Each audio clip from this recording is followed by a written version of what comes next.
Bulletin की शुरुआत इस वक्त की बड़ी खबर से करेंगे जो कि पाकिस्तान से आ रही है। मुंबई हमले के मास्टरमाइंड हाफिज सईद के खिलाफ कार्रवाई की गई है। पाकिस्तानी अदालत ने हाफिज सईद को कार्रवाई करते हुए सजा सुनाई है। टेरर फंडिंग मामले में 5 साल और 6 महीने जेल की सजा हाफिज सईद को सुनाई गई है। तो इस वक्त की बड़ी खबर आपको पाकिस्तान से दे रहे हैं। मुंबई हमले के मास्टरमाइंड हाफिज सईद के खिलाफ बड़ी कार्रवाई की गई है। पाकिस्तानी अदालत ने ये बड़ी कार्रवाई की है। पाकिस्तानी अदालत ने हाफिज सईद को सजा सुनाई है। ये सजा 5 साल और 6 महीने की है।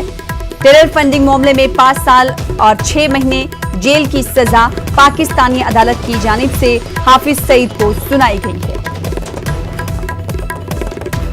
तो बड़ा झटका हाफिज सईद मुंबई हमले के मास्टरमाइंड के लिए। मुंबई हमले के मास्टरमाइंड हाफिज सईद के खिलाफ कार्रवाई की गई है। पाकिस्तान की जानिब से बड़ी खबर। पाकिस्तानी अदालत ने हाफिज सईद को सजा सुनाई है। टेरर फंडिंग मामले में 5 साल और 6 महीने जेल की सजा सुनाई गई है। इस पूरे मामले पर बातचीत करेंगे, रुख करेंगे पाकिस्तान का। और इस खबर पर मजीद बातचीत करने के लिए हमारे साथ जुड़ रहे हैं पाकिस्तान से सीनियर सहाफ़ी कामरान साकी साहब। आपका इस्तकबाल करते हैं, शुक्रिया वक्त देने के लिए। जो बड़ी कार्रवाई पाकिस्तानी अदालत ने हाफिज सईद के खिलाफ की है, इसको किस तरह से देखा जा रहा है? और एक तरह से पाकिस्तानी अदालत की जानिब से ये कार्रवाई बड़ा झटका है मुंबई हमले के मास्टरमाइंड हाफिज सईद के लिए। कामरान साकी साहब, ये पहली दफा है कि हाफिज सईद को ये पहली दफा है कि हाफिज सईद साहब को जो है वो सजा सुनाई गई है। पहले तो आपको पता है कि अदालतों से नकाबी की बुनियाद पर उन्हें जो है वो बरी किया जाता रहा और इस बार भी उम्मीद की जा रही थी, क्योंकि पाकिस्तान के अंदर उनके ऊपर कोई ऐसा इल्जाम था ही नहीं कि जिसके बुनियाद के ऊपर रियासत या कोई भी मुल्क अगर कहीं पे भी वो मौजूद होते तो वहाँ उन्हें उनकी अपनी हुकूमत जो है वो कैदेबंद रख सकती।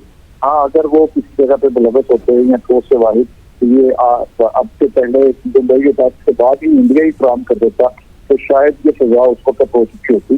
ताहम बहरहाल अदालत पाकिस्तान में आज़ाद हैं और उन्होंने फैसला मेरिट पे किया है और लेकिन उनके पास तो शवाहिद और चीजें ऐसी आई होंगी जैसे फंडिंग है या मनी लॉन्ड्रिंग है, तो ऐसे शवाहिद यकीनन अदालत के अंदर पेश किए गए जिसको काफी मानते हुए ये सजा जो है सुनाई गई। जी कामरान साकी साहब, इस बात का आपने भी जिक्र किया। हमने देखा है कि माजी में पाकिस्तान की तरफ से हमेशा ये कहा गया कि ना काफी सबूत की बिना पर हम गिरफ्तार नहीं कर सकते हाफिज सईद को। ऐसे में सबूत मिले हैं, टेरर फंडिंग मामले में मुलव्विस होने का इस पर इल्जाम है जिसके पादाश में ये सजा सुनाई गई है। क्या कुछ शवाहिद और सबूत मिले हैं टेरर फंडिंग के हवाले से पाकिस्तानी अदालत को?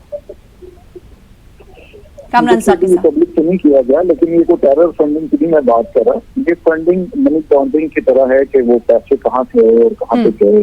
चीजें कुछ ऐसे राशियां हैं जो उनके बैंक अकाउंट्स में जो फाउंडेशन थी उनमें देखने में आई है और उसी के सरकार थे और समझ लीजिए कि उनके सिग्नेचर और ऑर्डर्स के ऊपर चीजें साथ होता था। तो ऐसी कुछ चीजें हैं, अभी पूरी डिटेल उस तरह से खबर की हमारे पास भी नहीं पहुंच सकी, क्योंकि अभी तफसीली फैसला आएगा तो उसमें वो बताया जाएगा। अभी तो शॉर्ट ऑर्डर्स हैं, उसमें फिर सामने आएंगी चीजें कि अदालत ने किन चीजों को सामने रखा है और हुकूमत की जानिब से जो स्टेट जनरल हैं उनकी जानिब से अदालत में सरकारी टीम की जानिब से क्या दलाइल किए गए और क्या क्या चीजें शवाहिद पेश की गई।